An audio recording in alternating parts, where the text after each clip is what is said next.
Agora o que você precisa entender? Presta atenção.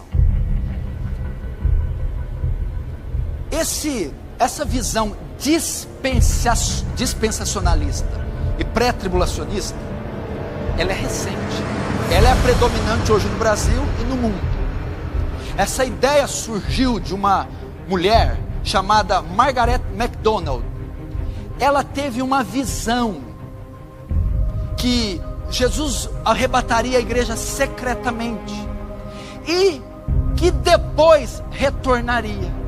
Foi através de uma visão em 1830 que começou-se a ter a ideia de um arrebatamento secreto distinto da volta de Jesus. Depois, tendo frequentado reuniões com essa mulher e ouvindo sobre a visão e testemunho dela, que foi escrito em livro, foi quem eles chamam de o pai do dispensacionalismo, John Nelson Darby. Foi o líder do movimento dos irmãos e também foi o pai do dispensacionalismo moderno. Este homem, John Darby, foi responsável no século XIX por implantar o dispensacionalismo. Agora, o que a Bíblia diz?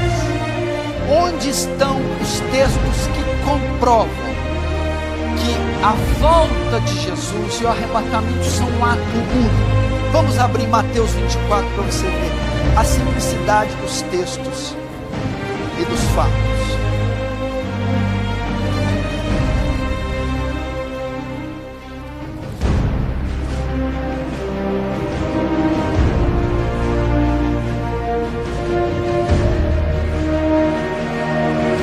Mateus 24.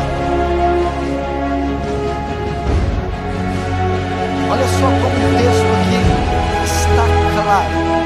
Mateus 24, 29. Só esse texto você tem resposta para 3 perguntas.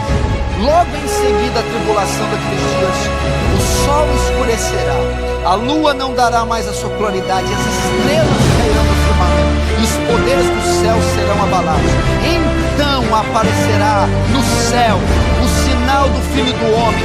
Todos os povos da terra se lamentarão e verão o Filho do Homem vindo sobre as nuvens do céu com grande poder e glória. E ele enviará os seus anjos com grande clamor de trombeta, os quais reunirão os seus escolhidos dos 4 ventos, de uma extremidade do céu, de uma outra extremidade dos céus.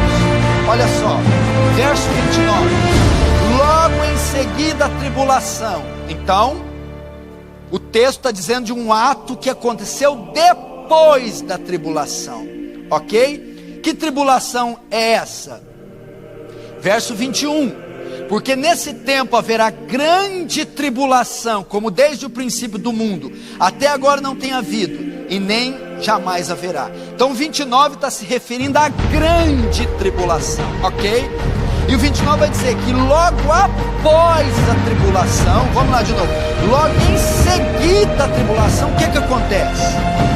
Verso 30, então aparecerá no céu o sinal do Filho do Homem, e todos os povos da terra lamentarão e verão o Filho do Homem vindo sobre as nuvens do céu com poder e glória, ok?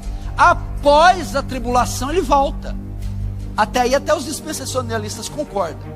Depois, olha só, e logo após aqueles dias, logo em seguida a tribulação, o que acontece? Ele volta.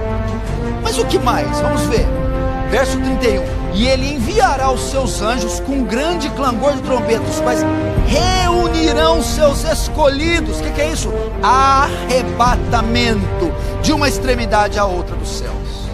Então note o que o texto forma.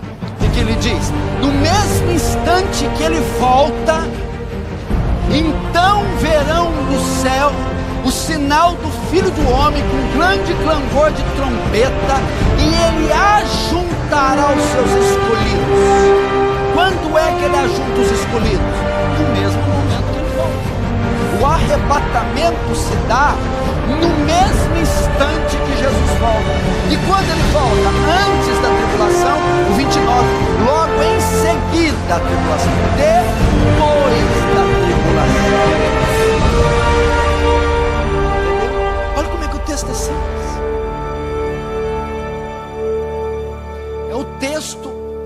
os mais claros. Marcos capítulo 13 fala a mesma coisa. Então o 29 está anunciando a volta. Primeiro, ela não é secreta. A Bíblia diz que todo olho verá. É com clamor de trombeta, os céus serão abalados. É uma vinda visível, eles verão, não é secreta. Segundo, no mesmo momento que volta, ele arrebata a igreja. Para que ele vem? O primeiro ato dele ao vir, ele ajuntará os seus escolhidos nos 4 cantos da terra. Mas o que quer dizer isso? Arrebatamento. E quando ocorre? Quando ele voltar. E qual o período com relação à tribulação que ele volta? Depois da tribulação. Olhe, por exemplo, outro texto que mostra que a igreja passa para a grande tribulação. Verso 15. Quando, pois, virdes o abominável da desolação que falou o profeta Daniel no lugar santo, quem lhe entenda.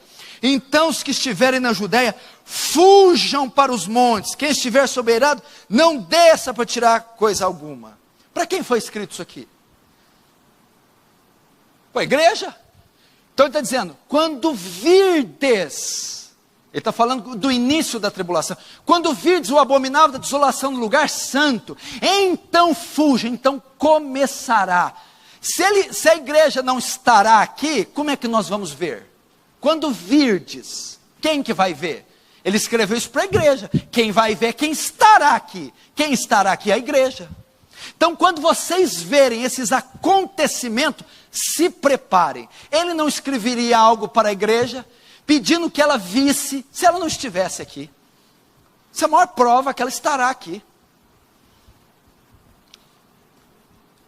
Então o texto ensina que Jesus volta depois da grande tribulação, ensina que ele volta no mesmo momento que arrebata a igreja, e ensina que a igreja passa pela grande tribulação. Vamos ver outro texto que mostra isso. 2 Tessalonicenses. Você abriu em primeiro, agora abre em 2 Tessalonicenses. Irmão, no que diz respeito à vinda e à nossa reunião, essa reunião, Paulo está falando, o arrebatamento. O momento que vamos encontrar com Ele, nossa reunião com Ele, fala das bodas do Cordeiro, quando eles serão arrebatados. E ele coloca a vinda e a reunião em atos únicos. Olha, de novo, verso 1. Ó. Porque vós, irmãos, sabeis pessoalmente. Não, estou no capítulo. Irmãos, nos que diz respeito à vinda do nosso Senhor Jesus Cristo e à nossa reunião com Ele. Agora o verso 2. Aqui não demovais da vossa mente com facilidade, nem vos perturbeis, quer por espírito, quer por palavra, quer por epístola, como se procedesse de nós, supondo que tenha chegado o dia do Senhor. Deixa até o 2 aí. O que estava acontecendo? Lembra que ele tinha mandado na primeira epístola, falando do arrebatamento, da volta de Jesus, da ressurreição, no capítulo 4? Depois Timóteo volta e dá notícias para ele, olha, tem gente perturbando ele lá, tem visão, tem gente trazendo visões, profecias, e até está circulando uma carta lá, falando que Jesus já voltou, e o povo está morrendo de medo. Paulo vai enviar a segunda epístola para dizer, não, a vinda de Jesus é próxima, não é tão próximo assim. Ele ainda não voltou. E não se fia em visão, em profecia, nem em carta, nem em pregação qualquer. Ele vai tentar mostrar para eles que antes de Jesus vir, tem algo ainda. Olha só, verso 3.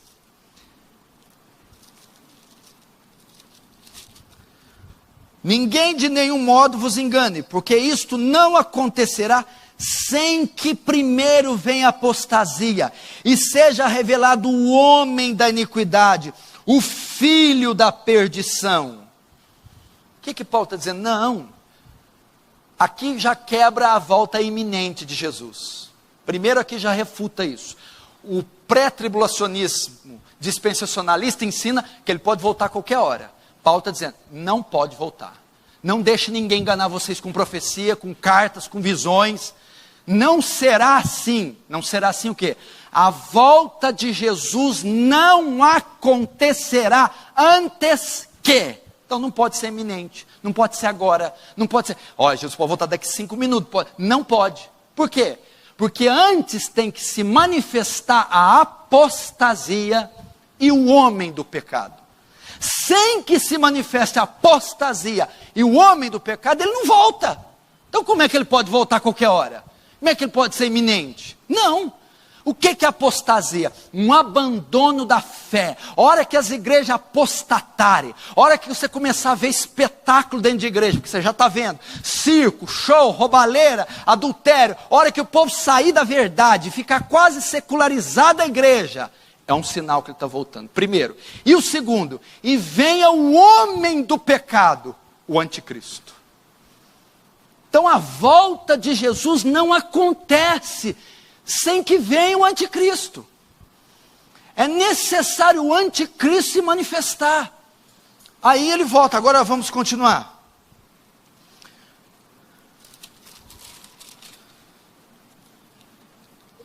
Ninguém de modo nenhum vos engane, porque isto não acontecerá sem que primeiro venha a apostasia, e seja revelado o homem da iniquidade, o filho da perdição, o qual se opõe, se levanta com tudo que se chama Deus, ou objeto de culto, a ponto de se assentar no santuário de Deus, ostentando-se como fosse o próprio Deus. Agora vou lá, verso 7, com efeito o mistério da iniquidade já opera, e aguarda somente que seja afastado aquele que agora o detém. Então, de fato, revelará o iníquo, a quem o Senhor Jesus matará com o sopro da sua boca. Agora vamos ver quando que Jesus destrói o anticristo. E o destruirá pela manifestação da sua vinda. A vinda de Jesus é pós-anticristo. A vinda de Jesus é pós-tribulação. Quando é que Jesus destrói o anticristo? Quando ele voltar. Quando é que se dá o arrebatamento? Quando ele voltar. Então o arrebatamento é pós-anticristo. A volta de Jesus, pós-anticristo. Anticristo figura o quê? A grande tribulação. Então a volta de Jesus é depois da grande tribulação. E como a volta e o arrebatamento é um ato único, então o arrebatamento também é após a grande tribulação. Está claro aqui. Não haverá reconstrução de templo, não haverá sacrifícios animais sendo feitos. É a mesma, essa passagem coaduna com aquela de Mateus 24. E quando virdes o abominável da desolação no lugar santo, quem lê entenda. A ideia ali é que o anticristo entraria no templo e profanaria o templo. Isso aconteceu com o Antíoco Epifânio e com o imperador Tito, no ano 70. Eles entraram no templo de Israel, profanaram e destruíram o templo. Uma vez que o templo está destruído, o anticristo repetirá isso. Só que a igreja da época era a igreja judaica. A igreja de hoje é a igreja do Novo Testamento. O anticristo vai se assentar no poder religioso. No poder, ele vai falar em nome de Deus, em nome da igreja. E quando nós virmos que uma entidade maligna dominou o poder religioso, está dirigindo a igreja, então saberemos que é o anticristo e que o fim chegou. Não é o templo judaico, não é o templo de Israel, ele não vai construir, não vai entrar lá. Quando fala do abominável da desolação no lugar santo, e quando fala, sentará no trono de Deus, no templo de Deus, querendo parecer ser Deus, significa, ele tomará a liderança da religião, a liderança do povo de Deus. É isso. Ele virá em nome de Deus, como um falso Messias, um falso Cristo. Esta é a ideia. Então não fica vendo coisa na notícia, não, no jornal, não, na TV. Ah lá, reconstruir o templo, já tem placa, vai fazer. Isso tudo balela. Ele não vai fazer isso. Ele vai falar em nome de Deus, mas para todo mundo.